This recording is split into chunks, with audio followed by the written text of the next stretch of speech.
আপনারা শুনছেন আজকের বিশেষ প্রতিবেদন। বিষয়: ভারতের উত্তর পূর্বাঞ্চল নিয়ে অধ্যাপক ইউনূসের বক্তব্য ও তার ব্যাখ্যা। সম্প্রতি চীন সফরে গিয়ে বাংলাদেশের প্রধান উপদেষ্টা অধ্যাপক মুহাম্মদ ইউনূস ভারতের 7 সিস্টার্স খ্যাত উত্তর পূর্বাঞ্চলীয় 7টি রাজ্য নিয়ে একটি মন্তব্য করেন। এই বক্তব্য ভারতের কিছু রাজনৈতিক মহলে প্রতিক্রিয়ার জন্ম দেয়। এই প্রেক্ষাপটে আজ রাজধানীর ফরেন সার্ভিস একাডেমিতে আয়োজিত এক সংবাদ সম্মেলনে এই বিষয়ে ব্যাখ্যা দিয়েছেন প্রধান উপদেষ্টার হাই রিপ্রেজেন্টেটিভ খলিলুর রহমান। তিনি বলেন, এটি কোনো নতুন মন্তব্য নয়।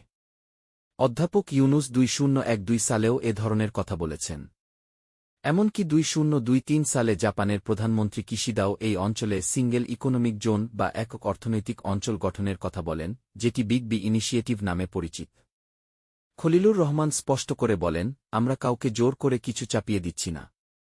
আমরা শুধু কানেক্টিভিটি বা যোগাযোগের সুযোগ তৈরি করতে চাই, যেন সবাই সমানভাবে উপকৃত হতে পারে। তিনি আরও বলেন, এই অঞ্চলকে অর্থনৈতিকভাবে এগিয়ে নিতে আঞ্চলিক সহযোগিতা ছাড়া বিকল্প নেই এবং বর্তমান বৈশ্বিক অর্থনৈতিক অস্থিরতায় একভাবে কোনো দেশ সমস্যা সামাল দিতে পারবে না। অন্য প্রশ্নের জবাবে তিনি জানান, চীন সব দেশের সঙ্গে পারস্পরিক সম্পর্ক বজায় রাখা। চীনের ব্যবসায়ীদের সঙ্গে এক আলোচনায় অধ্যাপক ইউনূস বলেন, নেপাল, ভুটান এবং ভারতের উত্তর পূর্বাঞ্চলীয় রাজ্যগুলো স্থলবেষ্টিত। তাদের জন্য সমুদ্রের সুবিধা নেই। সেই জায়গায় বাংলাদেশের ভৌগোলিক অবস্থান তাদের জন্য একটি সম্ভাবনার দরজা খুলে দিতে পারে।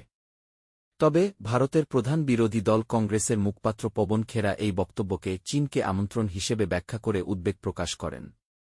এই ছিল আজকের অডিও প্রতিবেদন।